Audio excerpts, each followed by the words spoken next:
It's Dusty and Mike with some exciting Gaze shop updates. Old prints are making a comeback as we're looking to clear out stock to make room for new items, including posters from Season 8 and 9. For the remainder of the summer through Labor Day 2026, all individual prints will be $8 and all collections will be $20. That's right, it's basically a half-off sale on all of our older prints. And when the summer is over, our older prints will only be available as collection, not as individual prints. So act now and bring some of the national parks home with you. Head to shop.gazeatthenationalparks.com or visit the link on our website. These low prices won't stick around forever.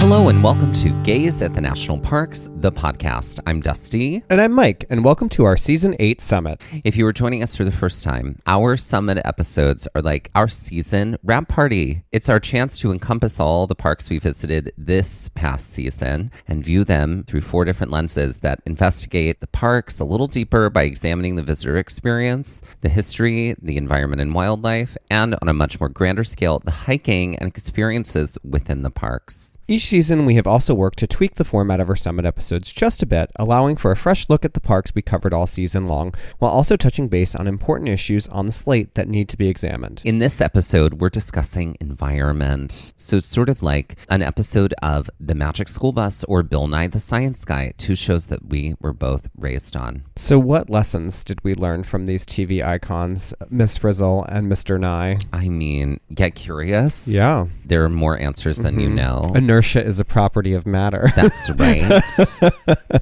I remember watching Bill Nye and they had, what a brain, what a brain, what a brain, what a mighty good. And I was like, this is for me. I think that's where I probably developed my parody love. Probably. Yeah. I mean, you are an incredible songs. Parody artist. You have parody artistry coming out of your ears. Yep. But yeah, no, I mean, good God, Bill Nye I watched that all the time. Magic School Bus was like a little bit below me, but I still watched it sometimes because I remember they would play it sometimes in like middle school science class because it really did a great job of explaining some concepts for sure. Yeah. But Bill Nye was definitely more the person who I just liked. He was like, if anyone tells you that the earth is flat, that is wrong. And here's why. He just goes in and like he addressed everything and was just like so fun about it. Yeah. Because science is fun. Oh my gosh. So much Science is fun. Yeah.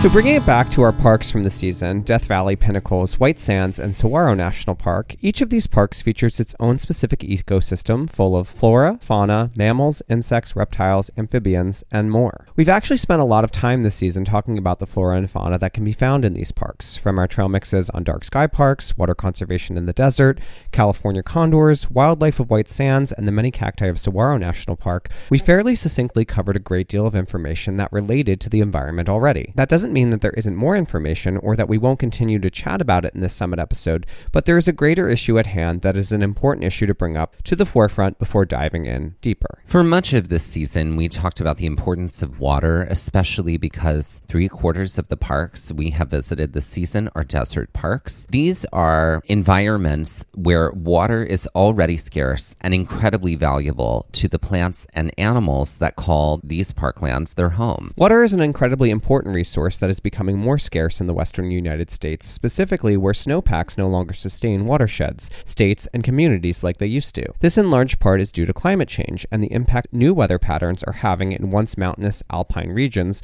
which used to act as snow melts, snow releases for communities downriver. You can hear more about this in our Trail Mix episode, Colorado River in Danger, from this season. While climate change is an incredibly big driver of the water shortages that are befalling the West, a comparable behemoth is also arriving and is poised to leave just as large an environmental destructive weight, that being AI. If you've listened to the show or have sort of gathered where our politics lie, then you know that we are firmly in the anti-AI camp. As an actual thinking, creative human being, it is kind of an utter disservice to you and your species to stoop to the level of AI usage. It's pure laziness and an abdication of your own intellect. In fact, if you're willingly using AI, well, maybe consider not. I say willingly because in some ways it's hard to escape as many apps and software now have it integrated with little or no way to opt out. We live in a world where we are victims of our own dependency on technology, especially for work. And I'm not talking about people who are in a space where opting out is not a possibility. I'm talking about using ChatGPT or Grok to ask questions or feeding prompts into Canva to build an invitation, which you can either make by other means or pay a working artist or designer to do. You might ask, well, why is AI so bad in the first place? The short of it is land use and water consumption. While data centers have existed for quite some time, the rate at which they are being built or being pushed to be built is almost breakneck at this moment. The large data centers that are the focus of large-scale pushback are known as hyperscale data centers, as they may be the size of several hundred football fields. These large data centers often become the hub for cloud and AI infrastructures for companies. The impact that data centers have on the spaces that they are built within is enormous, including draws on electrical power, which often sees offset costs on the homeowners and small businesses in the area. Air pollution and air quality issues, as many data centers run on gas-fired generation with diesel-fired generators for backup. Noise pollution from cooling systems and generators that last for hours and can impact hearing in nearby communities. Shifting land priorities away from agriculture and ranching, placing burdens on marginalized communities where poverty is already an issue, and water consumption. It is estimated by the Houston Advanced Research Center at the University of Houston that data centers in Texas will use as much as 399 billion gallons of water a year in 2030. How can Texas, which is incredibly drought-ridden at the moment, look at the city of Corpus Christi, afford to pay the water dividends that are equivalent to about 16 feet of water a year from Lake Mead, which holds about 157,000 acres of water? Where is all the water going? Well, the water is used for evaporative room cooling, which is one of the simplest and cheapest ways to cool servers. The water isn't used, then released as treatable wastewater. It literally evaporates. So the water is being used and then not returned to the communities from which it is drawn. While data centers have been more commonplace for over a decade, the AI ramp-up has certainly exacerbated a once quote-unquote manageable issue. But water use for cooling is only part of the issue, as many data centers are using electricity from gas-fueled power plants, which are using water to create steam to turn their turbines, and the microchips themselves, which are a part of the data centers, which require an intense amount of water to produce. And while data centers are continuing to grow unchecked, it is the people, you and me, that are suffering. While a majority of new data centers are being constructed in water-strapped regions of the West, whose water woes are much greater than the East, the Mid-Atlantic region, specifically Virginia, has seen an exponential growth, as it is currently the place with the most data centers worldwide. This explosive growth impacts land and water use, as the Potomac has become a large draw for data centers. But not only that, data centers have encroached on public lands and are either poised to or already have made impacts on the following national park sites: Manassas National Battlefield Park, Prince William Forest Park, Wilderness Battlefield, Shenandoah National Park, the Appalachian Trail, Harpers Ferry National Historic Park, and the Chesapeake and Ohio Canal Historic Park. Ooh. So how does this make us feel? Well, I mean, it feels like something is just coming through and like eating up our, It's the nothing from the Never-Ending Story. I mean, it does feel like that. Yeah. It does feel like that. It feels like, especially not like she's going to fix everything, but I was really happy to see that Aaron Brockovich got involved. Yeah. Like the real life Aaron Brockovich got involved with the data center water situation. Yeah. Especially like recently we have all of the people who are affected in that one particular area and all their water is brown. Yeah. It's horrible. Yeah. I mean, this is literally what Aaron Brockovich is about. Right. Companies coming in and saying like, well, we're taking the water supply and your water supply is going to be disgusting now. And that just is what it is. And poisonous. And Yeah. will kill you, Yeah. you know? And everyone should be mad at this. I don't Everybody know. Everybody should be mad at this. Also a reason to not be using AI. Sorry, we have lasted a long time without it. We have come very far as a species without it. That's right. And unless this is, again, I maintain, doing something to benefit the greater good, the greater humanity, solving hunger issues, fixing the climate problem, then no one should be using it. I'm sorry. Yeah. Well, also, it's not a sustainable technology. No. There's no way right now, there's no way that people are building it that they're like, it's fine, it's clean, it's sustainable, it's giving back to the earth. Like, that's just not happening. And that's where we need to be when it comes to technology at this moment in history. Water is our Greatest resource. Greatest resource. Yep. Without it, we die. Yeah. Period. Without it, nothing happens. Yep. And the fact that like it's, you know, like there are other countries where like the runoff from water is used for other things, right? Like as you were mentioning before, like the water passes through like a power plant and then it is used to As treatable wastewater. Or something like that. But this is like, no, it just evaporates. Right. And then we just have to maybe wait for it to come back as rain. Yeah. But we're likely not going to get that rain. Right. We know that there are so many ways to get outside and explore the national parks. And if you are thinking about finally renting an RV this summer to have an adventure of a lifetime, then look no further than Outdoorsy. Outdoorsy is the most trusted RV rental marketplace in the United States, making it easy for anyone to rent an RV or camper without owning one. They have thousands of RVs and campers nationwide, available right in your neighborhood, and you can have it delivered and fully set up at your destination. It's so easy. It's only 3 simple steps to get started on your adventure. First, search and choose an RV that fits your trip and group size. Then, book with confidence. Insurance, support, and protection are all included. And finally, hit the road or arrive and relax, whether you're driving, towing, or getting it delivered. As people who love exploring and love getting into the national parks, we don't own an RV or camper, but sometimes we want that. And that's why Outdoorsy is the perfect solution. Right now, our listeners can have all service fees removed from their booking in 2026 with code GAZE at outdoorsy.com. That's outdoorsy.com, and use our code GAZE, GAZE, at checkout to remove service fees. And that is outdoorsy.com.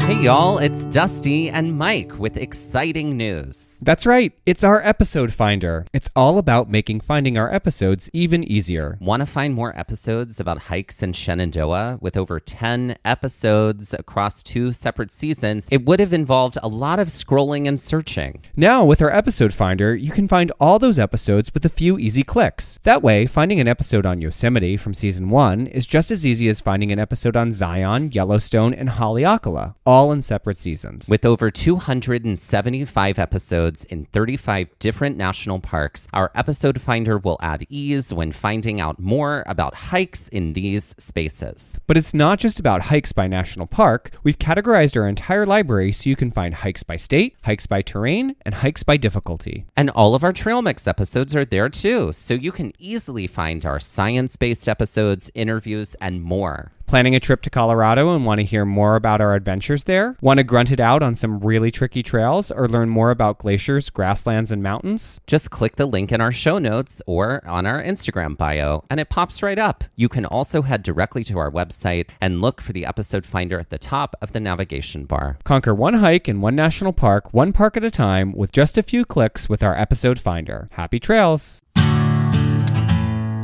Unfortunately, there is not a great deal of federal regulation on data centers at the moment. In fact, quite the opposite, as our environmental terrorist in chief has basically opened the door to incentivize the building of data centers and giving the AI industry carte blanche. While states are grappling with ways to rein in the expansive growth and communities are fighting back, there are financial incentives, although short-lived, that communities who are approving data centers are clamoring for. So, yet again, capitalism for the loss. Water use, AI, and climate change are always hot-button issues for us because they impact our environment. The environment and the ecosystems of park spaces, specifically those in desert landscapes, are incredibly resilient and amazing spaces. And like our other park spaces, we want to keep them viable for the plants and animals within them. As we start off this summit episode on environment in regards to our parks, let's turn our attention first to Death Valley National Park. Located in southeastern California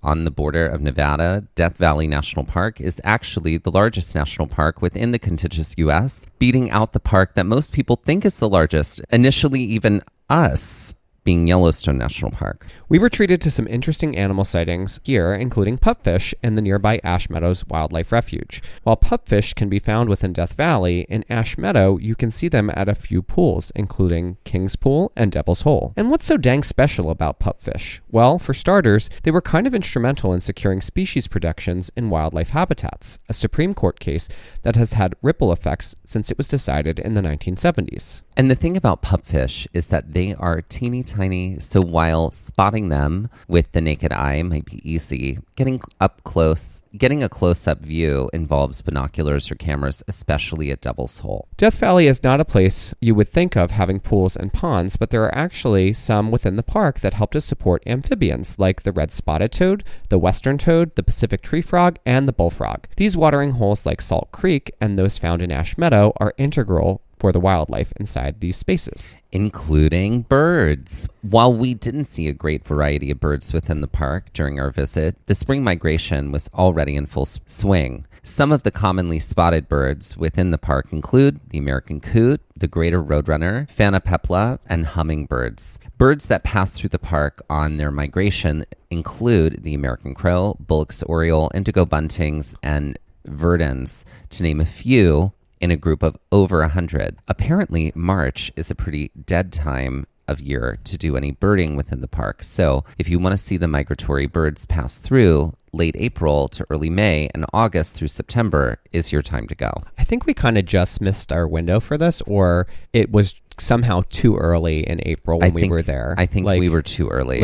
Maybe it would have peaked a few weeks later. Yeah. I mean, we saw some. Yeah. There were definitely some ravens around. Yeah. But we saw some on the Mount Perry hike, but they were so fast it was hard to identify. It was hard. I thought I saw a goldfinch up there, but that's kind of about it as far as recognizable birds go. Aside from fish and birds, a variety of mammals, including desert bighorns, coyotes, mountain lions, kit foxes, burrow, black-tailed jackrabbits, and porcupine, along with a variety of squirrels, mice, rats, and bats, populate different areas of the park. Did we see any of these animals? No, we did not. No, we didn't see any of them. But what we did see were reptiles, specifically chuckawalla, both on the Mosaic Canyon hike and Dante's View to Mount Perry hike.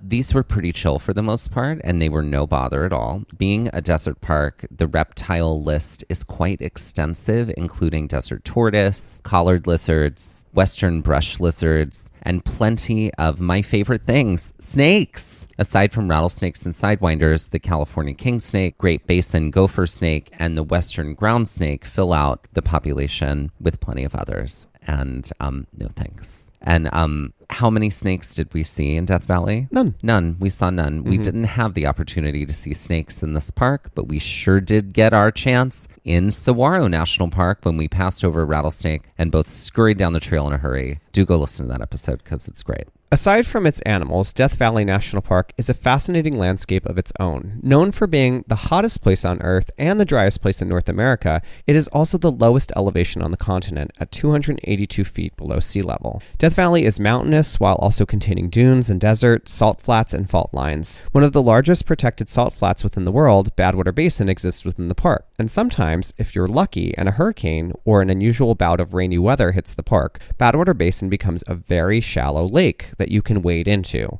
We say wade when in actuality it's just up to your ankles most of the time, or lower. In a space where water is precious and not incredibly abundant, the flora of the park have grown to adapt as either escaper plants like wildflowers, which bloom when convenient for them, resistor plants, which have grown to adapt to the extreme temperature like cacti, succulents, and mesquite, and evader plants that live near a consistent water source. Now, let's turn our gaze almost directly west between the Central Valley and the coast of California to Pinnacles National Park. And one of the main reasons to go to Pinnacles National Park is for its population of these once endangered and highly elusive birds, the California quail. Incorrect. And you know that's wrong. That's right. He did this just to... For comedy. Exactly. It is the California condor, and they are a majestic. They are these majestic little thrice divorced winged babies that I love and I'm obsessed with, and I will protect them for my entire life. And if I am mother to the crows, then I am supreme to the condors. Now, part of the reason the condors are here is because of the California Condor Recovery Program, which was launched in the 1980s due to an incredible decline in condor populations. They were down to 22 wild condors prior to the start of this program, which is like nothing. Yeah. That's like, hi, we are moments away from extinction. Yep. Now, the population is much healthier, and Pinnacles National Park just so happens to be one of the release sites for California condors. So all the more reason to go. Now, Dusty, when we were actually able to see condors, was it down on the forest level or in the low foothills? No, girl, it was not. We had to get way up high because condors love to roost up high in the peaks of the pinnacles. And what is a pinnacle? And what is so special about Pinnacles National Park? Okay, so a pinnacle. It's like a slender, tall, individual rock column, which is most of the time isolated from other rocks or groups of rocks. So while the landscape of Pinnacles National Park has elevation and feels mountainous, it really isn't mountains at the top. It's these things called pinnacles. Pinnacles which sometimes fall and create cave-like structures called talus caves within the park, like Bear Gulch Caves and the Balconies Cave System. The park is preserved for its unique ecosystem, biodiversity, and the incredible natural features of the pinnacles themselves. And how did these incredible landscapes form? You guessed it, our friend erosion in partnership with our other pal, plate tectonics.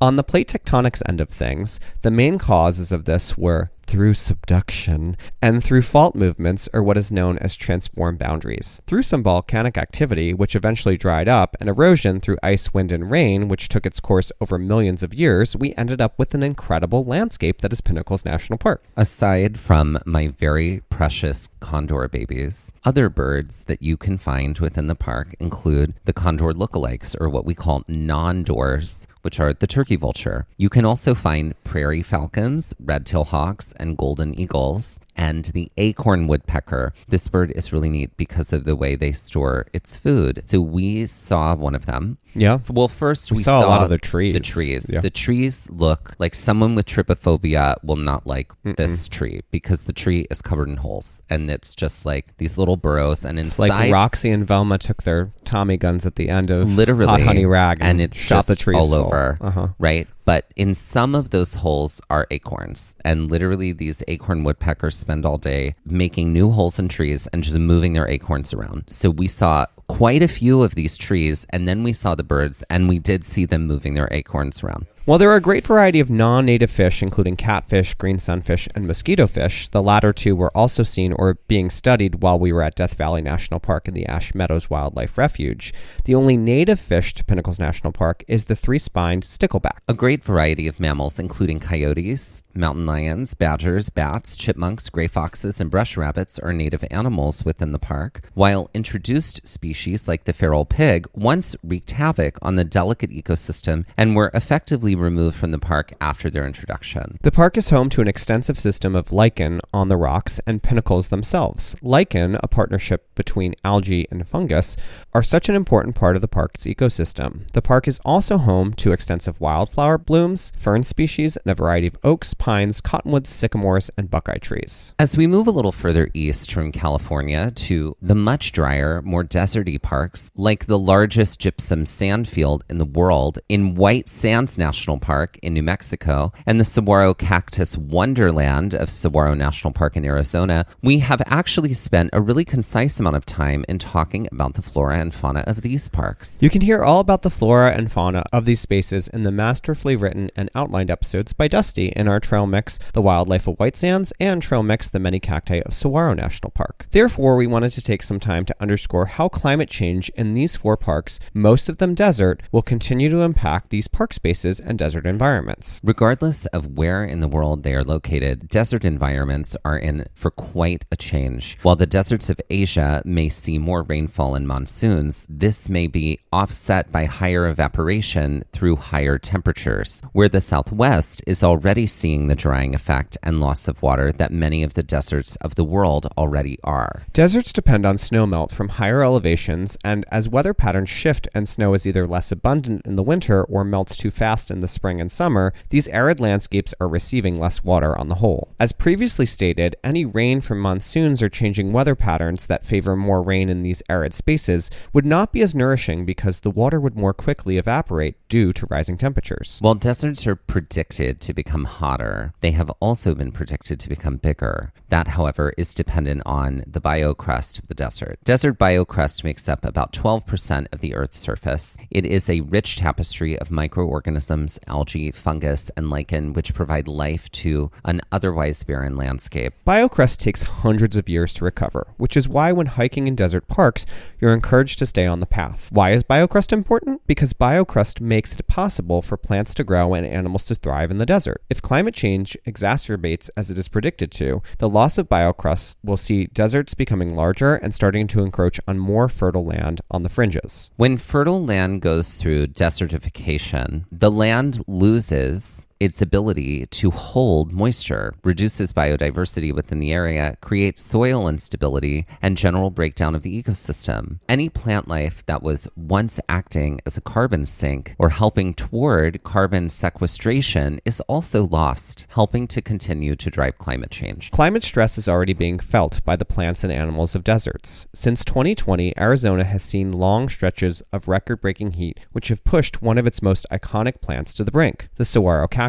While these desert cacti are built for the heat of the Sonoran Desert, these intense and prolonged heat waves with no relief have seen a greater dieback of saguaros as the rate has jumped from 2% annually to 7%. And it isn't just the saguaro cacti. Many plants of the Sonoran Desert have shifted toward higher elevations as the low desert, and its extreme heat is less conducive towards survival. And unlike Treebeard from Lord of the Rings, it's not as though these plants can get up on their two legs, pack their bags, and walk uphill. They are slowly migrating as their seeds are spread into areas which are more conducive for the animal species that carry them. The higher elevations, while technically more temperate, are also feeling the heat that the plants and the animals of the low desert areas were once well adapted for. Of these animals, burrowing animals fare much better than birds as the aridity and heat of deserts increase. That is because most burrowing animals, of which there has been relatively no change related to population or impacts of climate change, are most active at night when the landscape of the desert is much cooler. In the daytime, they sleep below the ground, which aids in their survival as their subterranean homes are much cooler, allowing for less stress on their bodies. Birds, on the other hand, as is the case worldwide, are struggling in desert climates. In the Mojave Desert, located in California, Utah, and Nevada, there is a 42% decline of bird diversity. Birds, unlike ground mammals, cannot burrow. And while they may be able to head to higher, more temperate regions within desert landscapes, the toll the heat takes on their bodies is immense. While humans can sweat to get rid of excess heat and cool down, birds and small desert animals cannot. Instead, they pant, or in the case of some birds, they pant in overdrive. This panting expends energy and water, however, and puts desert birds, which need 3.3 times as much water as desert animals, in a major water deficit just to stay cool. While there may seemingly be some inevitables when it comes to climate change in spaces like Death Valley, Pinnacles, White Sands, and Saguaro National Parks, like many other desert landscapes, it all depends on people, how we move forward from here, manage the landscape, and seriously address climate change while not reversing course entirely. We may at least alter it. The sources for today's summit on environment and wildlife include the National Park Service, the Audubon.org article, How Climate Change Pushes Even the Hardiest Desert Birds Past Their Limits by Hannah Waters, the UC Berkeley research article, In a Desert Seared by Climate Change, Burrowers Fare Better Than Birds by Kara Mank, the EBSCO.com article, Deserts and Climate Change, the Earth.org article, Desertification and Climate Change, What's the Link? By Christian Saravia, the WeForum.org article, Deserts Are Getting Hotter and Bigger, Protecting the Biocrust Can Prevent Them from Spreading by Douglas Broom, the British Ecological Society article, Desert Vegetation Changing Due to Climate Change, the World Resource Institute article, From Energy Use to Air Quality, The Many Ways Data Centers Are Affecting U.S. Communities by Carla Walker and Ian Goldsmith, the Lincoln Institute of Land Policy article, Data Drain, The Land and Water Impacts of the AI Boom by John Gorey, and the NPCA press release, New Reports Sounds Alarm on Data Centers' Impacts to National Parks Across Mid-Atlantic, Calls for Common Sense Reform. And now, let's end the summit with a game. Okay, so I've got 2 trivia games for you. One is called Flora, Fauna, Rhyme Time. Okay. So I'm going to give you a clue, and it's going to be something flora or something fauna based off of the clue. And there's 10 of these. And Okay. then we'll talk about the second game after that. Great. Love Great. it. This, like a virgin queen mother of 1980s animals. What is Madonna fauna? That's right. Okay. Great. For 200. This guaranteed to get you high animal. What is pot one of the words? Weed? What's the word for that rhymes with fauna? Oh, I see. Everything's gonna rhyme with flora or fauna. Got it. Yeah. Okay, got it. I thought it was flora. Like I'm expected to know the common flora and fauna of these parks, and then it's gonna rhyme with one of those. No. Oh, okay. Oh gosh. I don't know. What's marijuana fauna? Oh, there Come it is. on, girl. Thank you. All right, for 300. This warrior 2 pigeon or Dundasana animal. What is asana fauna? That's right. I was going to say it's also a program we use. Mm-hmm. This reptile with the spiky mohawk animal. What is an iguana fauna? That's right. This 90s grunge band or state of being animal. Or state of enlightenment. What is nirvana fauna? That's correct. For 600, this glowing, possibly colored light around your field plant. What is aura flora? This for 700. What is a flora aura? There it is. For 700, this character in Guys and Dolls headwear plant. Oh God. Or I should say, what characters in Guys and Dolls would wear as headwear plant? That rhymes with flora. Mm-hmm. Oh God, I don't know. What's a fedora flora? Fedora flora. Okay, got it. For 800, this music, bracelet, or avatar planet plant. What is aurora flora? Mm-mm. No. What is the... What's Pandora flora? Oh, there you go. For 900, this Spanish married woman plant. What is senora flora? That's correct. And for 1,000, this Jewish book of faith plant. What is the Torah flora? That's correct. So that's flora, fauna, rhyme time. I love that. For our second game, we're playing a game that I really like we haven't played in a while, and it's called... Know your North American mountain ranges? No. Girl, you better know your North American mountain ranges. I would never do that to you. I'm not here to be like, I hope you listened because I have a test for you now. Unlike some people sitting across from me. I do that to you all the time. I'm calling you out. This is an acronym game. I'm going to give you clues that are going to all create acronyms for the word snake. Oh, okay. So it's like altered acronyms. I love this game. Okay. I'm here. So for 100. This frontwoman of Fleetwood Mac, plus these fair, tall, pointed-eared creatures of the North Pole and Middle Earth if they were clumsy. Oh, what is Stevie Nicks and Klutzy Elk? Not elk. Middle Earth, pointy-eared people. It's Stevie Nicks and Klutzy Elves. That's correct. For 200, the alternate name of what Romy and Michelle invented, push forward nice or caring things to do, or things one has to do. The best thing I can come up with right now is sticky notes and like kind acts or something like that. That's all I got. So sticky notes, push forward, advance, kind. What are something you might have to do after work or on the weekend? Errands? Yeah, kind errands. Great. Mm-hmm. For 300. It's the logic for me. Mm-hmm. Obstinate or unbending, chains, baubles, or jewelry that leave regal or royal green gems behind. Okay, so the best thing I've got is stubborn necklaces, arrivederci, kingly emeralds. Oh, you were so close. I know. What's something if you leave someone behind, and I often say this to you when you arrivederci. No, when you don't leave me an audio message. What's the word? Abandon. There it is. Abandon kingly emeralds. That's right. Okay, for 400. Short sleeps on your feet consistently destroy or slay pleasure. Okay, what is standing naps always? What's the next part? Destroy or slay pleasure. I don't know. It's like standing naps always What's another word? kill Yeah. effervescence. Oh, How about enjoyment? We'll take Enjoyment. effervescence, Okay, though. great, Good great. job. I know these are hard. This is a lot These of are, but they're fun. yeah, They're making it's a my lot brain of, stretch. Yeah, brain stretching. Okay, and for 500. I mean, at least, I did make a shady comment about logic earlier, but they do have logic. Yeah, I know they do. So don't sit over there with your judgment. Honey, it's all we've got sometimes.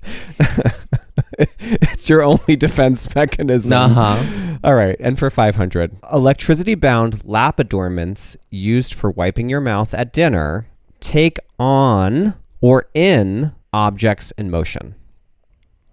Okay, I think I've got it. Okay. It's the first word I'm struggling with. Electricity bound. So if I was to rub my feet with socks on the carpet and then touch a doorknob, what kind of Okay. What is static napkins absorb kinetic energy? That's correct. Look at you go. I did it. You did it. I'm very proud of myself. And on that's that. SNAKE. SNAKE, the acronym game.